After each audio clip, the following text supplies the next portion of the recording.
Actually, I thought it was really good. Hi, Jack Olmstead, GMO Free News. We're on the bus. We're on the bus with Melissa Mays, Flint, Michigan, headed to Washington, D.C. for the big hearing tomorrow at 9 a.m. How's it going today? How's it going tonight, Melissa? Melissa, are you there? Hello, Melissa.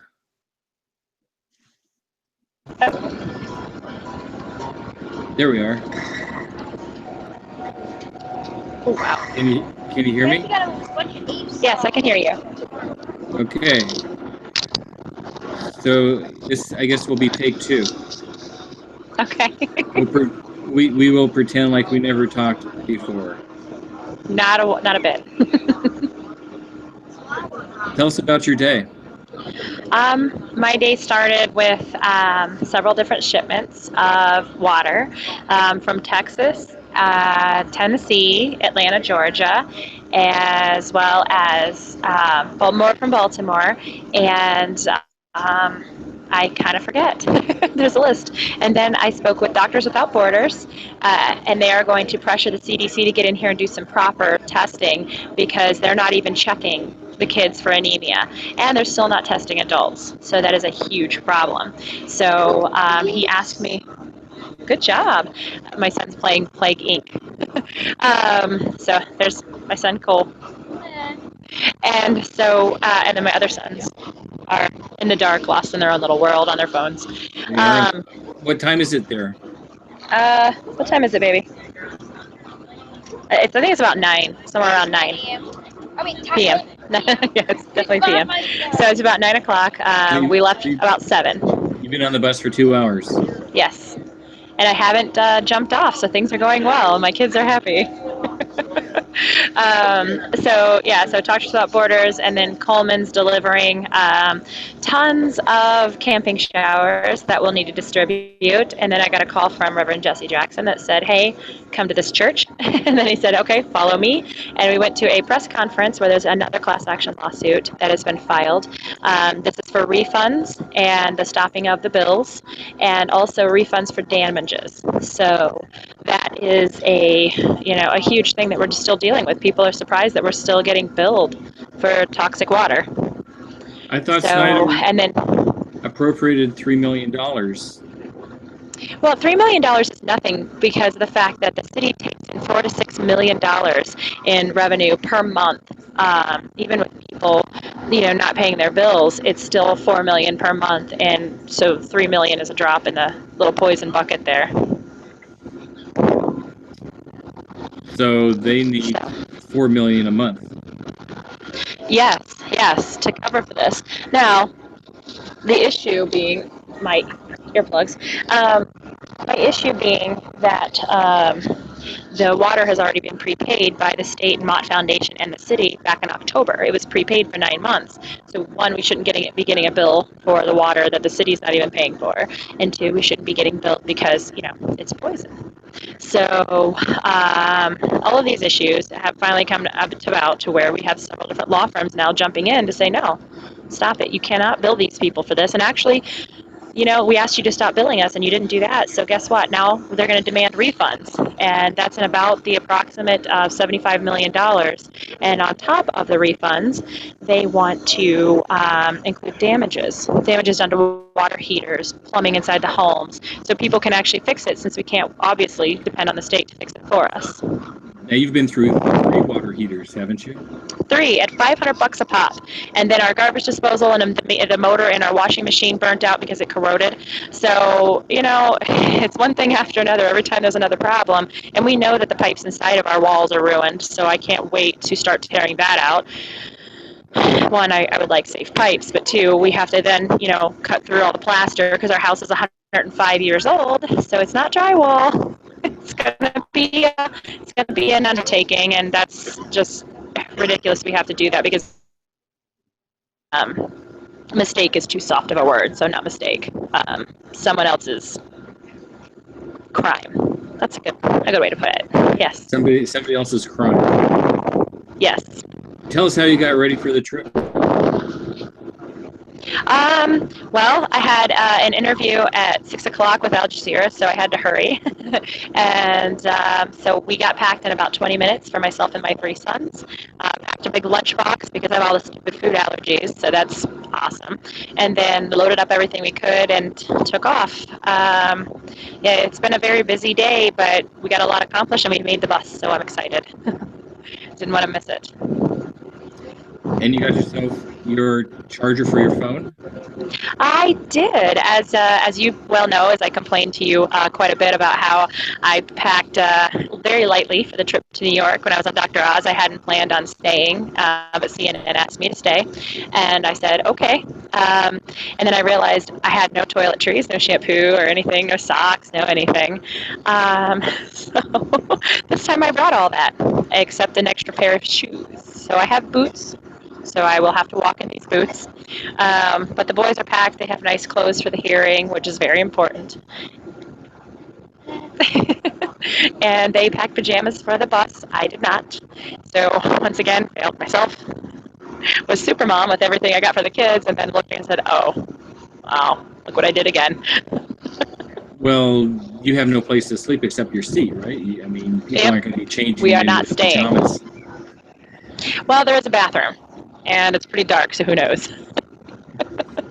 So, and people came just dressed ready for this. And to think that I toured for a living, you know, as a tour manager for a promotions company for years, you'd think I would, you know, not have forgotten everything I learned.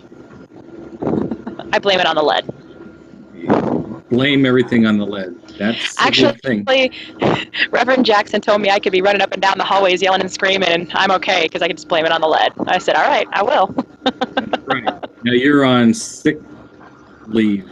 One more month? For at least one more month. They're doing a liver biopsy here. Actually, they called me today, and I never called them back to schedule. But they're doing a liver biopsy plus a whole bunch of other X-rays and blood work to see what all contaminants are in my system. And yay! So we'll see what comes out. But yeah, I've been off. My first day off is January 7th, so no paycheck since December. Does not help. But yeah, I mean, I can't be at work having a seizure or throwing up on people. So they probably frown upon that. You packed your meds for your seizure. Yes, I have all my 14 meds, so I've got them with me. I did not forget that. So those do come with me at all times. Did you bring some Flint water for the hearing? I did not. I left that at home. I've heard other people have it here, so that's awesome. Hopefully, you know, far, far away from me. But I think that it'd be great to hold up some of that brown and yellow water for everybody else to look at, to say, hey, this is gross, and you all told us it was safe. You're working on a press release?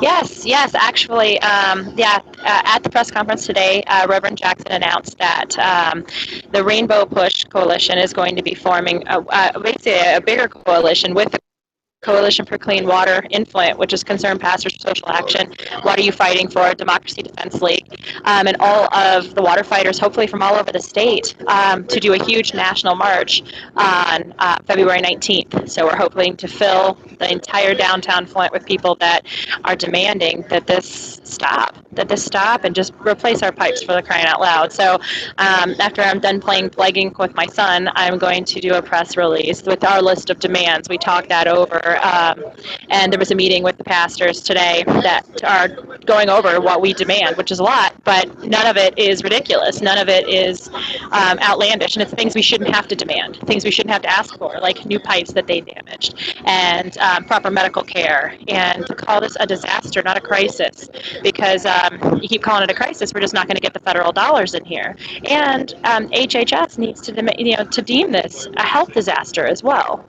So, and to get plumbers in here and hire local apprentices and the local workers to put money back into the city of Flint to help build us up economically and get us new pipes to because we need to, because you can see that the lead levels aren't low in Flint still, and they thought they would be months after putting the corrosion control in.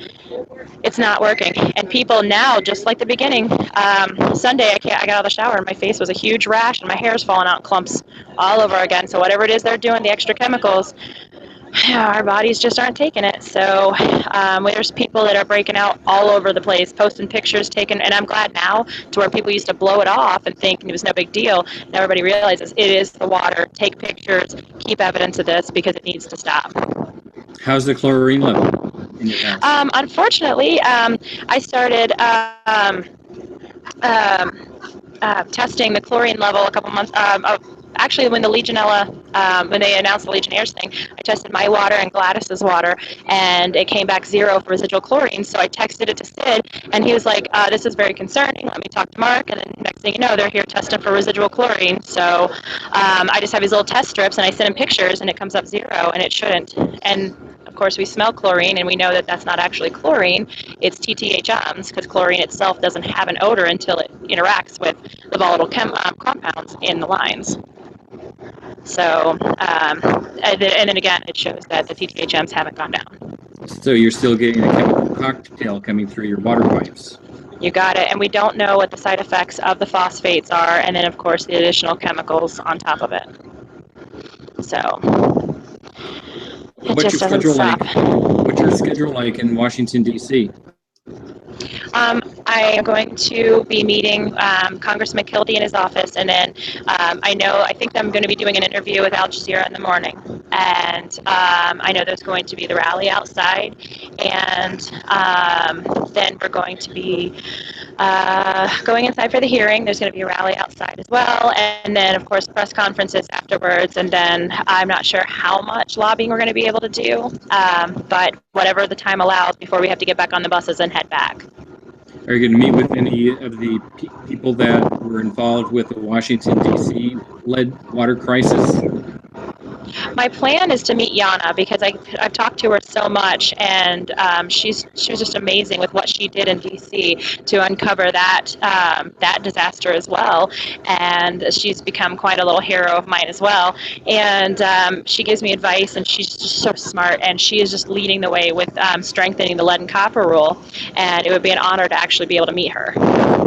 Have you heard from any of your other heroes lately? Oh yeah, yes. Actually, this morning, one of the first things I got was an email from Lois Gibbs, who helped break everything that happened with Love Canal. She got the entire city moved, the community that was being poisoned.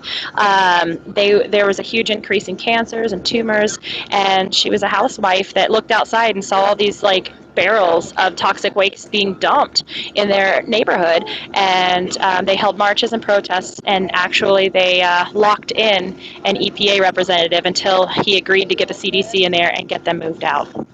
So she's an amazing human being, and I'd contacted her organization last January to ask her, what do I do? And so she sent me an organization handbook and said, okay, this is what you're going to do. You come up with a name, and this is how you organize. And so she wrote back and said, she wrote me today and said, you've been doing great things, and asked me if I would speak onto another crisis that she's working on in St. Louis, where they are burning a dump on top of a toxic waste dump, and there's a 300% increase in the cancer of children. And I'm like, yeah, sure, whatever I can do to help you, because that's huge, and that's horrifying, and how all of these environmental disasters are happening, and people are getting sick and dying, and they're just acting like it's no big deal, and these governmental agencies that are supposed to be protecting us are failing. It's the same thing that happened here in Flint. So I said, sure. And so it's amazing that all these years later, because I think that was in 1978 when Love Canal broke. She's been fighting every day since then. We hit this turnpike. Once we hit this turnpike, we're going to take the first plaza. The first plaza. We're going to stretch out. Smoke one real quick. Bathroom. Which is good. I have a small bladder. Minutes. No it's because of the lead. It's the lead. All of it's the lead. You got a lead foot, you got a lead bladder. I do have a lead foot, which is a lucky thing I'm not driving this bus. 30 minutes. Have you heard from any other activists from around the country regarding their water situation? We've been hearing from cities all over. Hannibal, Missouri is another sad place. Springfield,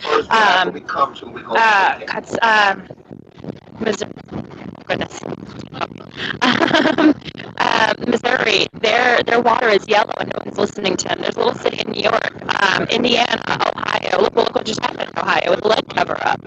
It's happening in other cities, and they're asking me how we did it, and I'm like, I will tell you, step by step, how we did it, and I will give them advice and help. So I spent a lot of time talking to people so they can know that, you can be a regular citizen and you can push back against the government, push back against these agencies that are lying, and you can make a change and save people. And that's what they need to do, because there's awful, awful things. I keep hearing, I've been going to meetings with the Sierra Club and hearing about all these other cities. It's just the fracking waste and the dumping in other cities, and the ignoring of water quality failures. Hannibal, Missouri, they failed EPA's Safe Drinking Water Act for over 2 years, and nobody did anything. Why? I mean, that's their job, is to enforce this, and they're not. So that's also one of the demands from this coalition, is going to be the EPA actually do their job and enforce their own regulations, and to make it punishable that cities don't. So yeah, so it's been an everyday thing. It's sad to hear people going through this, and this is the same story. People tell them they're crazy, they're liars. I'm like, no, you're not, and you're not alone. You're starting to break up a little bit. So I'm going to call you back in half an hour, and Okay. Hopefully this thing is going to record and get posted on YouTube. Okay, So that would be great. I'll see you in half an hour with Zen Honeycutt, Moms Across America. She wants to talk to you for about 5 minutes. Okay, all right, great. All right. Bye. Thanks Bye. so much, Melissa. Bye.